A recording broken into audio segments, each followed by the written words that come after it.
ஏண்டா அந்த அண்டங்காக்கா பயலுக்கு தான் அறிவு இல்லைன்னா உனக்கு என்ன ஆச்சு? தண்ணி அடிப்பாங்களா? அவ போதல இருக்கும் போது லவ் சொல்லுவாங்களா? அவ பாட்டுக்கு போதல அந்த பாட்டிலாலே உன் தலையில ஓங்கி ஒண்ணு கொடுத்திருந்தா என்னடா பண்ணிருப்ப? இந்தா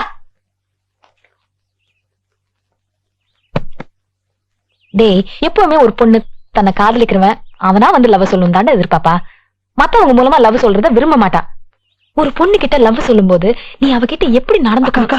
அம்மா வந்துட்டு இருக்காங்க, அப்புறம் பேசலாம். வரட்டுமே, நான் தான் அம்மா கிட்ட எல்லாம் சொல்லிட்டேனே. சொல்லிட்டியா? அம்மாக்கு மட்டும் இல்ல, எனக்கும் தெரியும். ராஜா, பெத்தவ எனக்கு உன்னை வளர்க்கத்தாண்டா தெரிஞ்சது.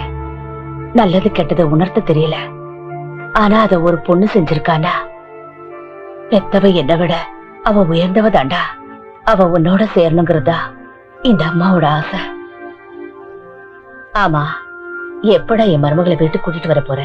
கூடிய சீக்கிரம் அவளே வருவாம்மா.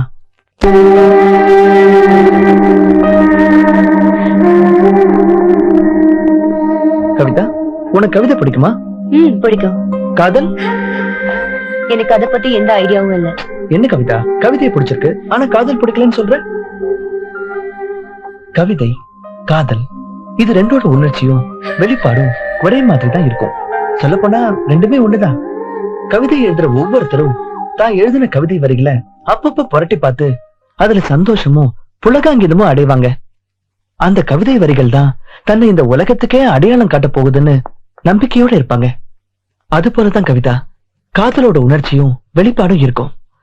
காதலுங்கிறது நீ காதலை பத்தி என்ன வேணா நினைக்கலாம், எதோட வேணா கம்பேர் பண்ணிக்கலாம். ஆனா என்ன பொறுத்த வரைக்கும் காதல்ங்கிறது ஒரு காணல் நீர். இந்த உலகத்திலே நான் அதிகமா வெறுக்கிற விஷயம் எது தெரியுமா? காதல் தான். தயவு செஞ்சு காதலை பத்தி என்கிட்ட பேசாத. நான் வரேன்.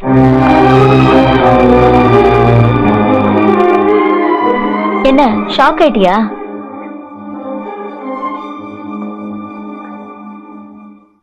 என்னடா இது, ஒரு வயசு பொண்ணோட மனசுல காதலை பத்தி ஏன் நல்ல அபிப்பிராயமே இல்லைன்னு தானே யோசிக்கிற? அவ அப்படி பேசிட்டு போனதுக்கு ஒரு காரணம் இருக்கு ராஜா. கம்ப்யூட்டர் இன்ஜினியரா இருந்த வினோத்னு ஒருத்தனை கவிதா ரொம்ப சின்சியரா லவ் பண்ணிட்டு இருந்தா.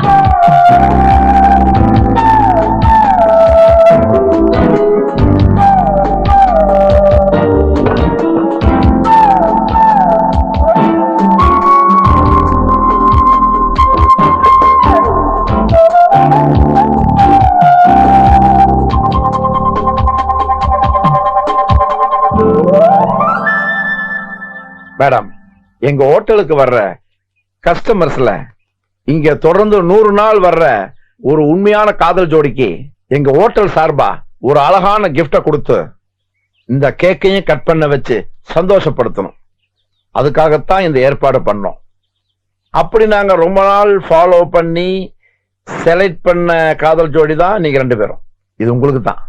இதுல எங்க சந்தோஷம் மட்டும் இல்ல, உங்க சந்தோஷமும் கலந்து இருக்குது. எந்திரிங்க மேடம், எந்திரிங்க சார் பிளீஸ். இந்த கேக்கை வெட்டி எங்க ஆசையை நிறைவேற்றணும். ஓகே ஓகே, உங்க ப்ராப்ளம் என்னன்னு எனக்கு புரிஞ்சு போச்சு சார். இப்படி வாங்க. பரவாயில்ல சார். அட வாங்க சார், வாங்க. இப்ப 2 பேரும் சேர்ந்து கேட்க வெட்டுங்க.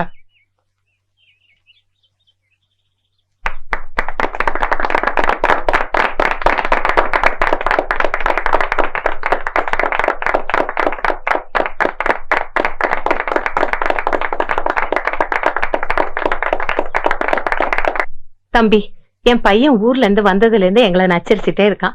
அவன் தொல்லை தாங்க முடியாம தான் நாங்க இங்க கிளம்பி வந்திருக்கோம். அக்கா, உன் பையனுக்கும் என் பொண்ணுக்கும் கல்யாணம் பண்ணி வைக்கிறதுன்னு நம்ம ஏற்கனவே முடிவு செஞ்ச விஷயம் தானே. முடிவு செஞ்ச விஷயமா இருந்தாலும் அத முறைப்படி நடத்துறது நல்லது இல்லையா? ஆமாப்பா, காலத்தை எதுக்காக தள்ளி போடணும்? முதல்ல நிச்சயதார்த்தத்தை பண்ணிக்குவோம். அதுக்கப்புறம் கவிதா காலேஜ் படிப்பை முடிச்ச உடனே கல்யாணத்தை வச்சுக்கிட்டா போச்சு. இப்ப என்னக்கா, சம்பிரதாயப்படி நிச்சயதார்த்தம் நடக்கணுங்கிற, அப்படியே செஞ்சுருவோம். வாம்மா என் மருமகளே, உன்னை எங்க வீட்டுக்கு கூட்டிட்டு போலான்னு வந்திருக்கோம். அப்பா கொஞ்சம் வரீங்களா? உங்ககிட்ட தனியா பேசணும்.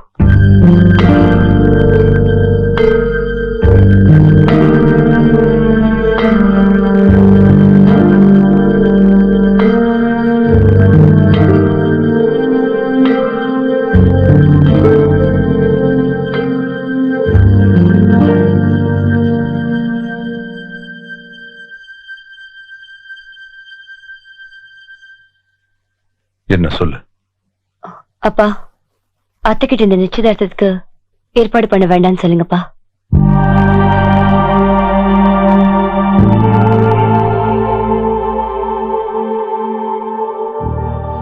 நான் வினோத ஒருத்தரை லவ் பண்றேன்ப்பா. அவரைதான் கல்யாணம் பண்ணணும்னு ஆசைப்படுறேன். ஏமா, நீயா பார்த்து ஒரு பையனை காதலிச்சுட்டு இப்ப அவனை கல்யாணம் பண்ணணும்னு முடிவோட வந்து நிக்கிற.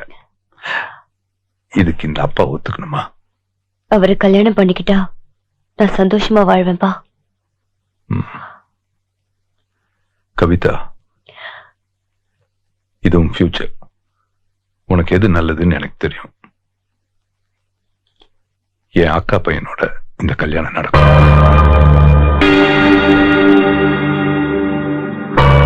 I'm sorry. அப்பா, என்ன? உங்க முடிவு இதுதான்னா நான் ஒத்துக்கிறேன்ப்பா.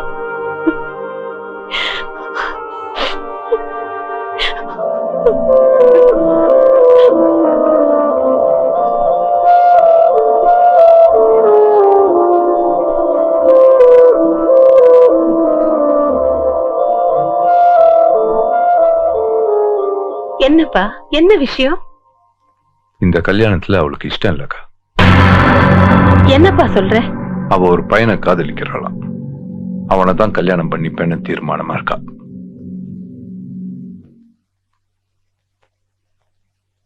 எனக்கு எல்லாத்தையும் விட என் பொண்ணு சந்தோஷம் தான் முக்கியம். என்ன மாப்பிள, திடீர்னு எங்க வரவு கசக்குதா? நீங்க பேசாம இருங்க. இத பாருப்பா, நீ என் பேச்ச மீறி இருந்தா கண்டிப்பா நான் பிரச்சனை பண்ணிருப்பேன்.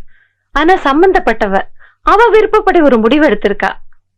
அது அவளுக்கு சந்தோஷம்னா எங்களுக்கும் சந்தோஷம்தான்ப்பா. புரியல? அவளோட சந்தோஷத்துல உனக்கு மட்டும் இல்லப்பா, அத்தையா எனக்கும் பங்கு இருக்கு.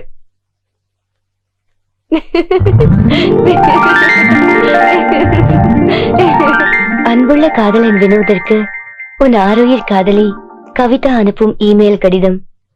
என்ன வினோத், காலையில தான் பார்த்து பேசிட்டு போனா அதுக்குள்ள ஏன் இப்படி ஒரு இமெயில் லெட்டர் தான் யோசிக்கிறேன். அதுக்கான காரணம் இருக்கு வினோத். காதலுங்கிற வார்த்தை முழுமை அடையிறதே கல்யாணங்கிற வார்த்தையை கேட்ட பிறகுதான். அந்த கல்யாணங்கிற வார்த்தை நம்ம வாழ்க்கையிலயும் வந்தாச்சு. ஆமா வினோத், அப்பாக்கு நம்ம காதல் விஷயம் தெரிஞ்சு போச்சு. அதுக்கு சம்மதமும் கொடுத்துட்டாரு. உன்னை வீட்டுக்கு கூட்டிட்டு வர சொல்லிருக்காரு. வினோத், என்னோட வாழ்க்கையில ஒரு முக்கியமான ஆனந்தமான நேரம் இது. இந்த நேரத்துல ஓடி வந்து உன்னை பாக்கணும், உடனே உங்ககிட்ட இந்த விஷயத்த சொல்லணும்னு மனசு துடிக்குது. ஆனா அது முடியாதுங்கிறதுனாலதான் இந்த இமெயில் கடிதத்தை அனுப்புறேன். உன் இமெயில பார்த்ததும் நான் எவ்வளவு சந்தோஷப்பட்ட தெரியுமா? இவ்வளவு சீக்கிரமா நம்ம சேருவன்னு நான் கொஞ்சம் கூட எதிர்பார்க்கவே இல்லை. திரும்பவும் சொல்றேன், நான் மனசார காதலிச்சது உன்னை மட்டும்தான். எனக்கு காதலிக்கணுங்கிற எண்ணம் வந்ததே உன்னை பார்த்த பிறகுதான். இதை நீ நம்பினா போதும். நான் உன்னை நம்புறேன். அதனாலதான் உன்னை இந்த ரெஸ்டாரண்ட்டுக்கு வர சொல்லி உன்கிட்ட பேசிட்டு இருக்கேன். எனக்கு தெரியும் ஜெனி, என் மேல நீ எந்த அளவுக்கு நம்பிக்கை வச்சிருக்கேன்னு.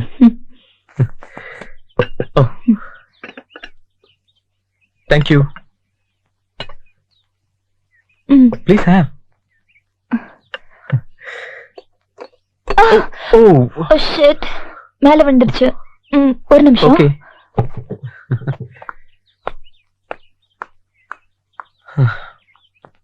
சார், ஆஃப்டர் ஆல் நான் ஒரு சர்வர் சொல்றேன்னு தப்பா எடுத்துக்காதீங்க. அன்னைக்கு எங்களுடைய சந்தோஷத்துக்காக மட்டும் அந்த கேக்கை வெட்ட சொல்லல சார். இந்த ஹோட்டலுக்குள்ள கண்ணு முன்னாடி கலகலப்பா சந்தோஷமா ஒரு காதல் ஜோடி வரை வந்ததை பார்த்து அவங்க மனசு குளிரும்படி ஏதாவது பண்ணணும்னு தான் இந்த ஏற்பாடு பண்ணணும். அப்படி ஒரு நிகழ்ச்சியுடைய சந்தோஷம் எங்க மனசு விட்டு மறையறதுக்குள்ள இப்படி பண்றீங்களா சார்? பாவம் சார், அந்த பொண்ணு உங்களை ரொம்ப நம்பிக்கிட்டு இருக்கிறா. அந்த பொண்ணுக்கு துரோகம் பண்ணி பாவத்தை சேர்த்துக்காதீங்க சார்.